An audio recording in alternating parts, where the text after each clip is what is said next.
In April 1943, a Spanish fisherman pulling nets near the town of Huelva pulled something else out of the water. A body. A man in a British Royal Marines uniform, floating face down in the Atlantic, with a briefcase chained to his wrist. The fisherman did what any person in a neutral country with German intelligence officers stationed nearby would do. He reported it to the local authorities. The local authorities did what any organization with German intelligence officers applying pressure would do. They made sure the briefcase reached the right hands before it was returned to the British. Inside that briefcase were letters, personal letters, official correspondence, the kind of casual military paperwork that a real staff officer actually carries. And inside those letters, written between the lines of professional bureaucratic language, was something extraordinary. Evidence showed that the Allied invasion of southern Europe would not strike Sicily. It would strike Greece. 2 simultaneous operations, one at Cape Araxos, one at Kalamata, were backed by a secondary feint at Sicily, designed to draw German attention away from the real landing zones. The Germans read the letters. The Germans believed the letters. They moved 4 armored divisions to Greece and the Balkans, stripped the Sicilian coastal defenses, and waited for an invasion that never came. On July 10, 1943, 160,000 Allied soldiers landed on the beaches of Sicily. The German response was fragmented, delayed, and insufficient. The island fell in 38 days. Mussolini's government collapsed within the month. The Italian front opened. The war in the Mediterranean shifted in a single campaign season. The man with the briefcase had been dead before any of this began. His name on the identity documents in his pocket was Major William Martin of the Royal Marines. His real name was Glyndŵr Michael. He had died in London on January 28, 1943, from ingesting rat poison, likely accidental, likely homeless, likely mourned by no one in a city too exhausted by war to keep careful count of its invisible casualties. He had never served in the military. He had never been to Spain. He had no relationship to any intelligence operation. British intelligence had spent 3 months building him into someone else.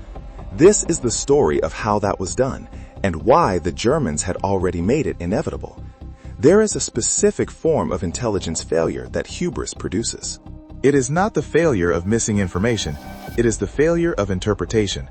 The systematic distortion that occurs when an organization believes it already knows the answer and processes every incoming piece of evidence through the filter of that prior conviction. The Germans in 1943 were not unintelligent. The Abwehr, their primary intelligence service, had real professionals in it, people who had run successful operations across Europe for years. The problem was not capacity. The problem was certainty. By early 1943, German strategic planners had reached a consensus about Allied intentions that felt like obvious common sense. Of course, the Allies would not land in Sicily. Sicily was the obvious target, the closest point of North Africa to mainland Europe, the most logical stepping stone for a Mediterranean invasion strategy. And that was precisely why the Allies would not choose it. The Allies were sophisticated. They would not walk into the obvious move. They would attempt to surprise the German High Command, and the most likely axis of surprise was the Eastern Mediterranean, Greece, the Balkans, a thrust toward the soft underbelly of Axis-controlled Europe that would cut off German forces in the south and threaten the Romanian oil fields that powered the entire Wehrmacht. This was not an unreasonable analysis. It was, in fact, a thoughtful analysis. The problem was that it had calcified from an assessment into a conviction. The Germans were no longer evaluating the probability that the Allies would land in Greece. They were expecting it. They were watching for the confirmation that they believed would eventually arrive. And when that confirmation arrived in a Spanish fisherman's net, their existing certainty made every piece of suspicious evidence invisible. The British understood this. They understood it with a precision that transformed the German cognitive architecture from a defensive wall into a weapon pointed at its own builders.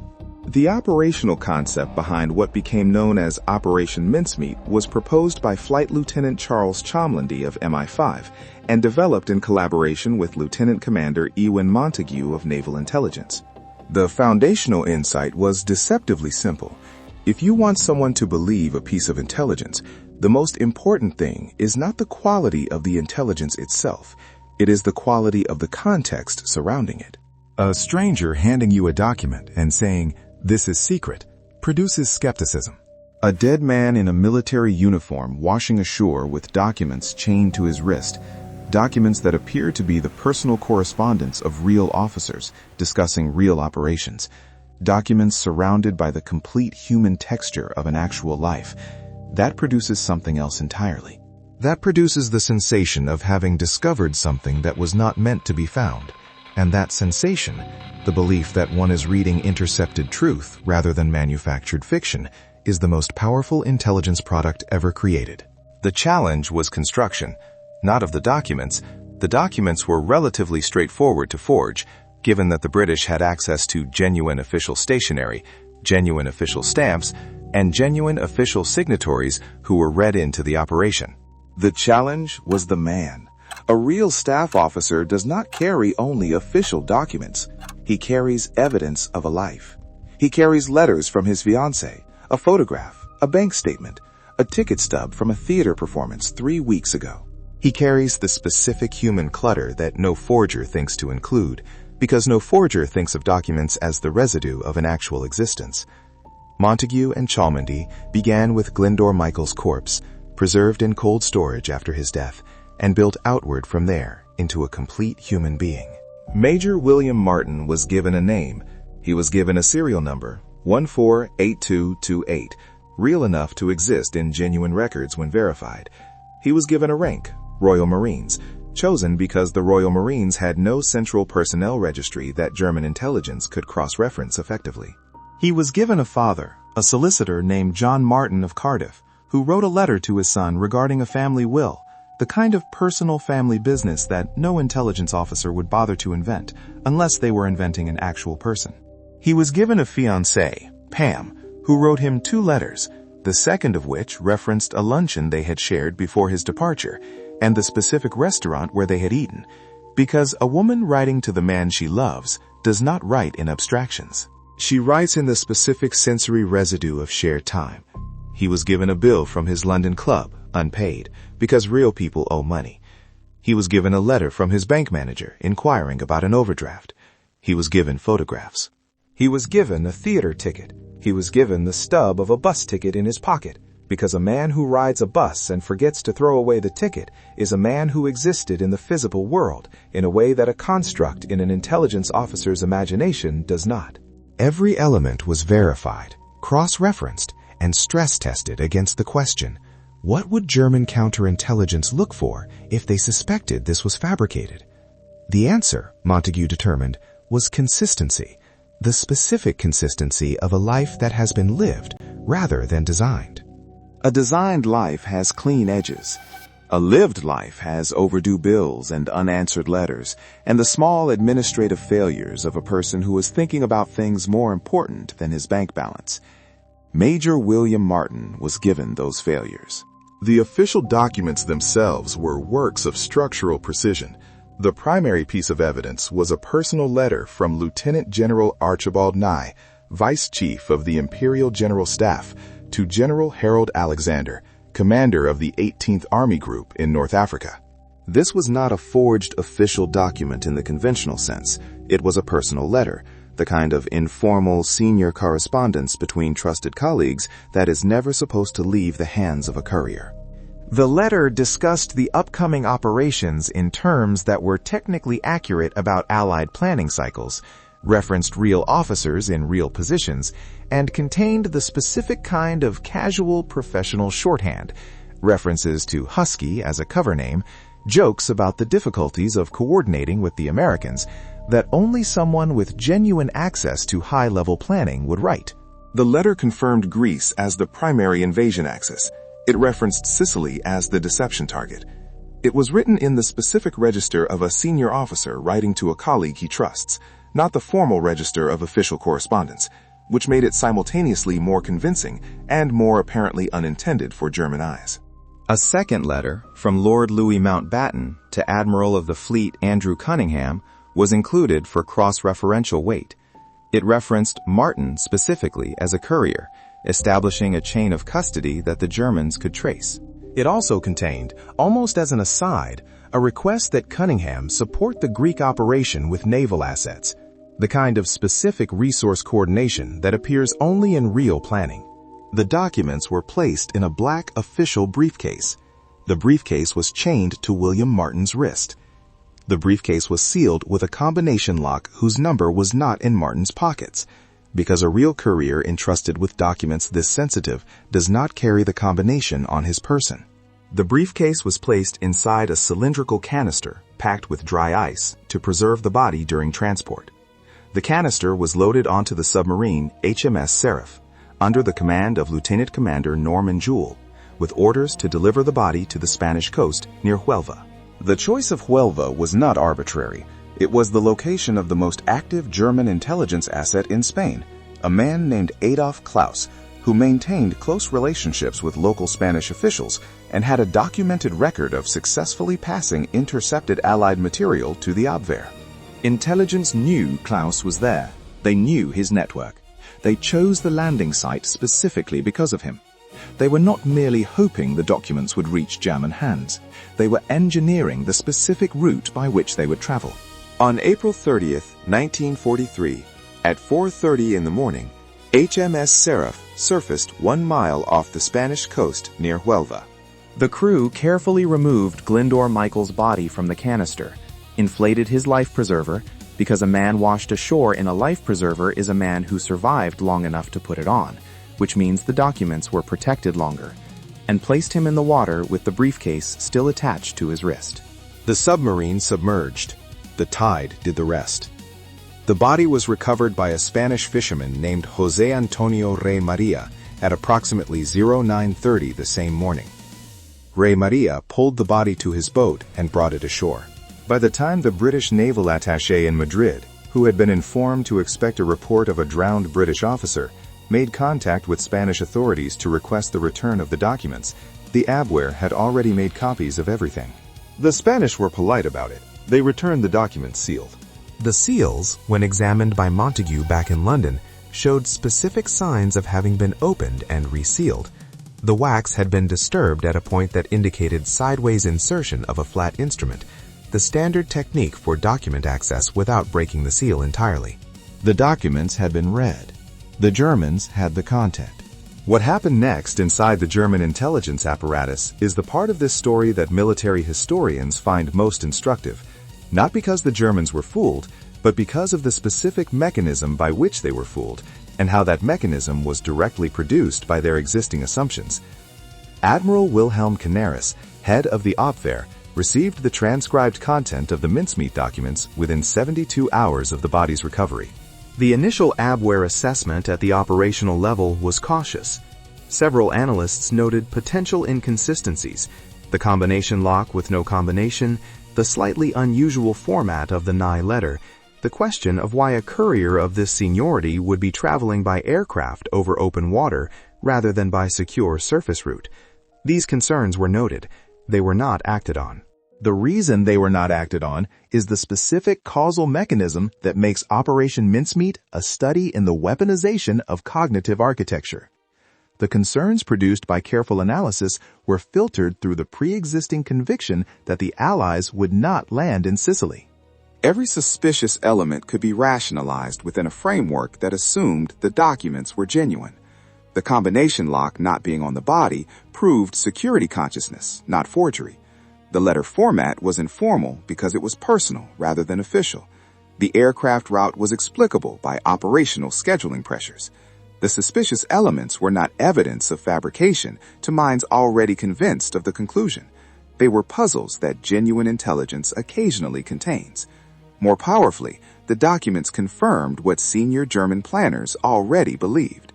General Alfred Jodl, Chief of Operations Staff of the Wehrmacht, received a summary of the Mincemeat material and responded with the judgment that the documents confirm existing assessments of Allied intentions.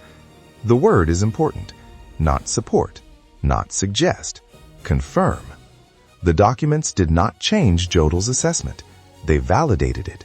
They converted a belief that German intelligence had already formed into a conviction backed by what appeared to be primary documentary evidence from the highest levels of Allied planning.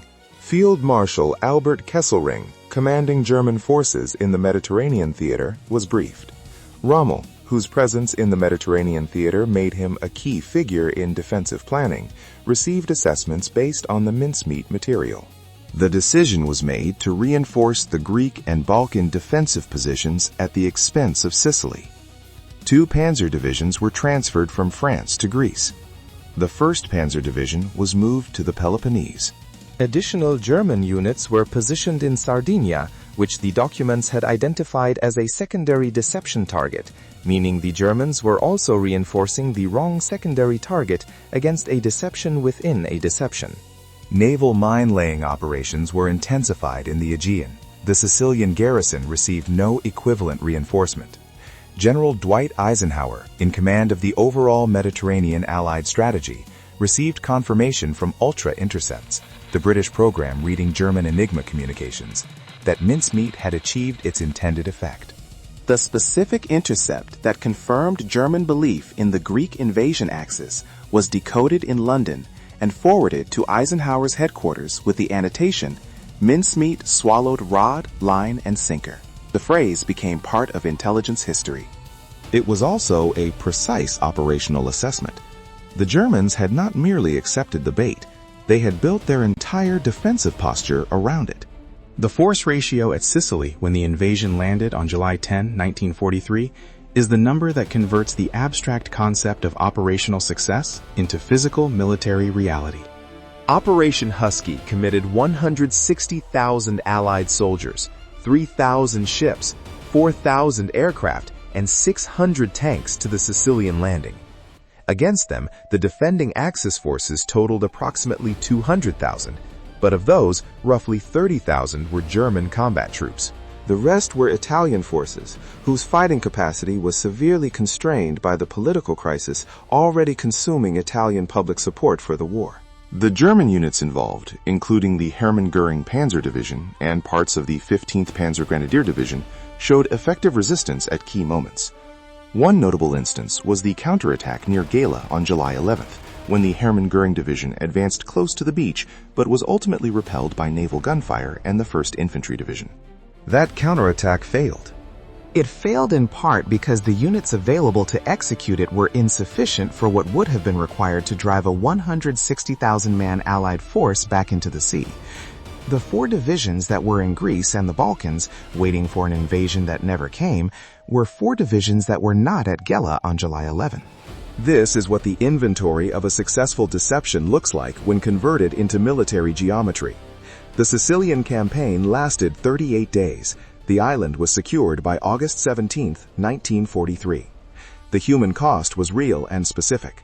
4,678 Allied soldiers killed, 13,569 wounded, and 4,325 missing. Against German and Italian forces, whose losses included approximately 29,000 killed and wounded and 140,000 taken prisoner, the majority Italian, surrendering in the specific mass that characterizes soldiers whose political allegiance to the war has already collapsed. 19 days after the Allied landing at Sicily, on July 25, 1943, the Fascist Grand Council voted to remove Mussolini from power. He was arrested on the orders of King Victor Emmanuel III. The Italian government entered secret negotiations with the Allies. On September 8, 1943, Italy formally surrendered. The German response was Operation Axis, the immediate disarmament of Italian military forces throughout the peninsula and islands, the seizure of key defensive positions, and the beginning of what became the brutal and costly Italian campaign, as the Wehrmacht constructed the defensive lines that would hold Allied forces for 2 years at extraordinary cost to both sides. But the door had been opened. The Mediterranean theater had shifted. The manpower, resources, and strategic attention that Germany was forced to divert to Italy were manpower, resources, and strategic attention that were not available for the Eastern Front, where the war's actual center of gravity was already producing catastrophic German losses. All of this connected backward, causally and specifically, to a body floating in the Atlantic on April 30th, 1943. The management of the mincemeat operation, after the body was recovered, reveals a form of institutional discipline that the intelligence historians who have analyzed the operation consistently identify as one of its most technically impressive dimensions. The British knew, through Ultra, that the Germans had read the documents within days of recovery. They also knew, precisely because they were reading German signals traffic, that the German belief in the Greek invasion axis was holding in the weeks after mincemeat, and that any British action that might signal they knew the Germans had taken the bait would collapse the deception instantly. This created a requirement for extraordinary institutional self-control. The British could not act on what they knew. They could not reinforce Sicily more obviously than the cover story permitted. They could not position air assets in a way that revealed the actual invasion axis. They had to continue operating as if they believed their own deception had failed, as if the documents had not been read, as if Major William Martin had simply drowned in an unfortunate accident, while simultaneously preparing the largest amphibious operation in the Mediterranean theater. Every officer who knew about mincemeat, and the number was deliberately kept minimal, had to carry the double burden of knowing what the Germans believed and acting as if they did not know.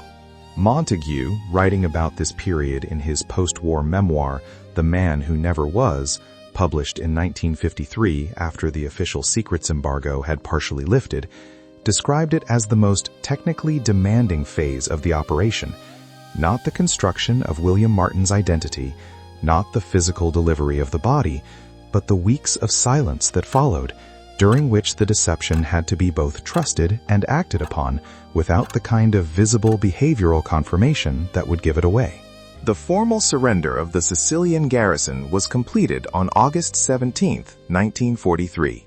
The formal documentation of captured Axis materiel conducted by Allied military intelligence teams over the following weeks produced the specific inventory that converts an abstract strategic success into physical reality.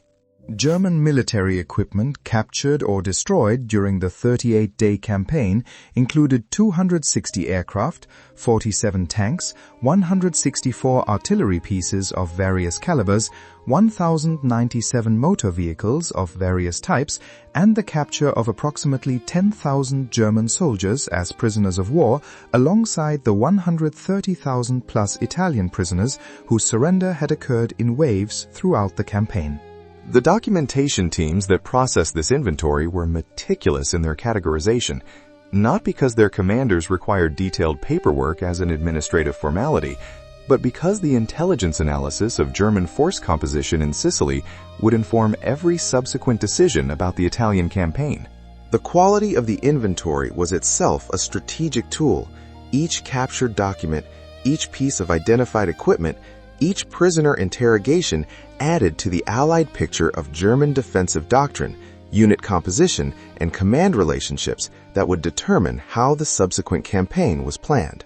The prisoner processing followed protocols that American and British forces had developed through the North African campaign, protocols that maintained the distinction between combatant status and enemy status, between the obligation to resist and the obligation, once resistance had ended, to be treated according to the laws of war. German prisoners, many of whom had been fighting since 1939 across multiple theaters, were processed through collection points that provided medical care, food, and water before transport to holding facilities.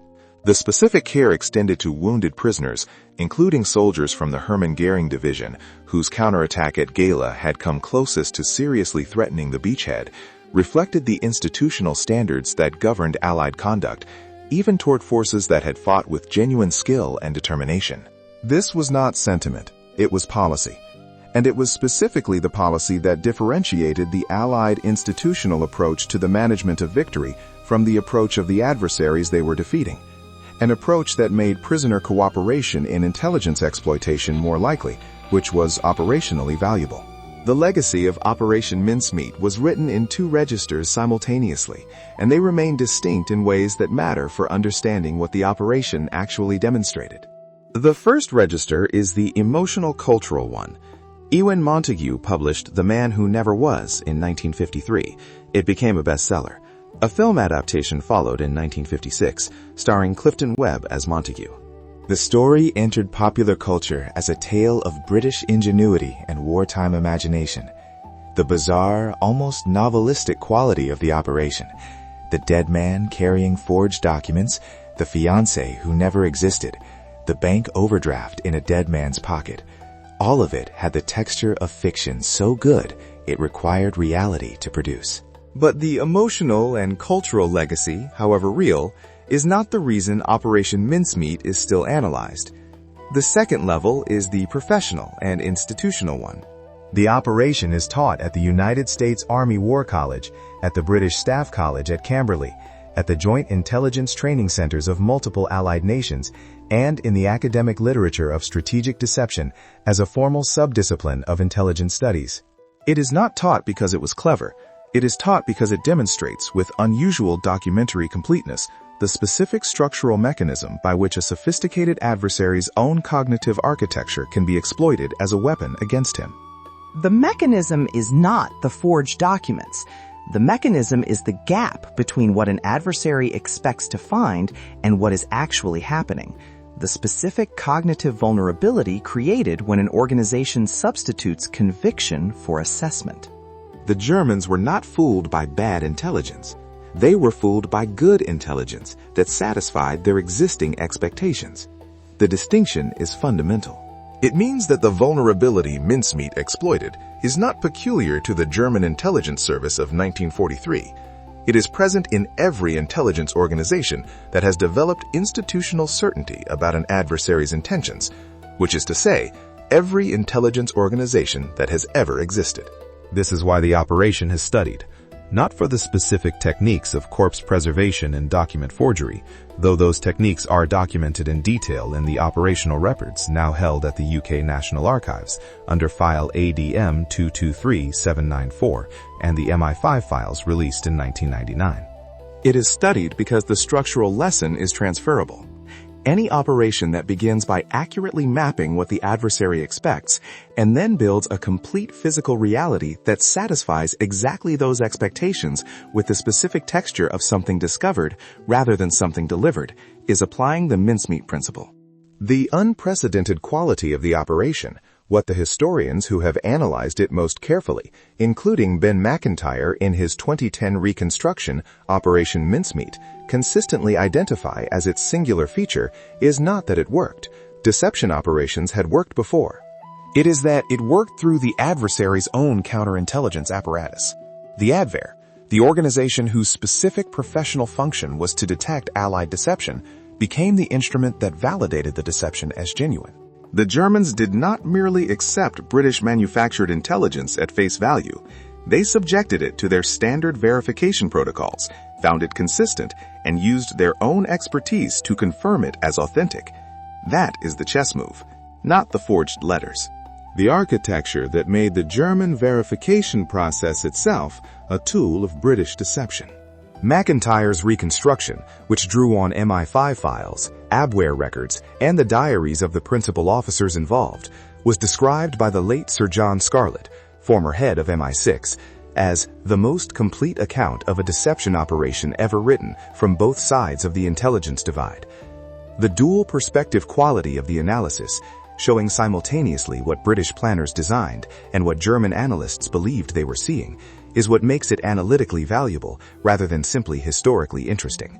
It closes the loop. It shows the mechanism functioning from both ends. What the mechanism cost is also part of the record.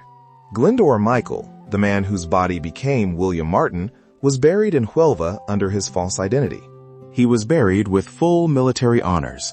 The Spanish authorities, who by 1943 were managing their neutrality with increasing care, complied with the British request for a proper military funeral. He was buried as Major William Martin, Royal Marines. His grave at the cemetery of Nuestra Señora de la Soledad in Huelva carried that name.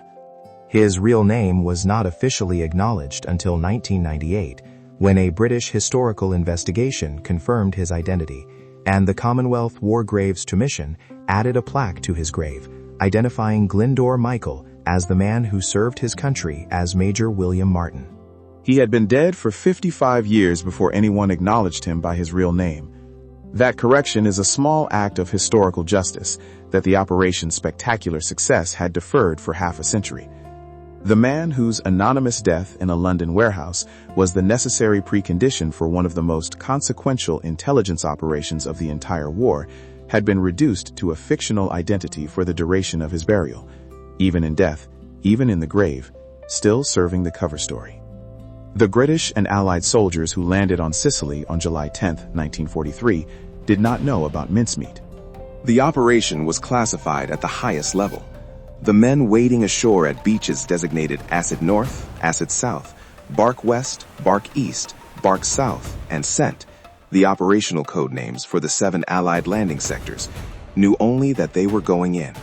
They did not know that the specific softness of the Sicilian defenses, the specific absence of the armored reserves that should have been positioned to meet them, and the specific fragmentation of the German response had been engineered months before by 2 intelligence officers and a dead man in London. The gap between what those soldiers experienced and what had made it possible is the specific gap that this kind of history is designed to close. Operation Mincemeat is studied today at military academies precisely because the gap between those 2 registers, the men on the beach and the operation in London, is the product of a form of military intelligence that operates on a different plane from the battlefield itself. It solves the problem not by fighting better, but by determining before the fighting begins what the adversary will and will not be able to bring to the fight. It shapes the geometry of the battle before anyone fires a weapon. That is the level at which the strategic humiliation of the German High Command was complete. They were not defeated at Sicily. They were defeated in London in April by a man who was already dead, and the intelligence officers who understood that the German High Command had already defeated themselves. All they needed was the specific evidence that confirmed what the Germans had already decided to believe. If this analysis changed the way you understand what intelligence actually does in warfare, not gathering information, but shaping the adversary's interpretation of their own situation, share it, not for the channel. Because every person who watches this understands something that the standard military history curriculum consistently leaves out, that the most decisive battles of the Second World War were often fought months before the first shot, in the minds of the people who had to make decisions with incomplete information, and that the side that best understood the other's cognitive architecture was the side that determined what those decisions would be. Subscribe if you want more of this. Not battles as events, but battles as the products of decisions, deceptions, and the specific forms of blindness that institutions develop when they mistake conviction for analysis. That is what Frentes de Batalla covers. That is what these soldiers, visible and invisible, actually experienced. Operation Mincemeat is studied in war colleges around the world. It should be understood by everyone who wants to know how the war was actually won.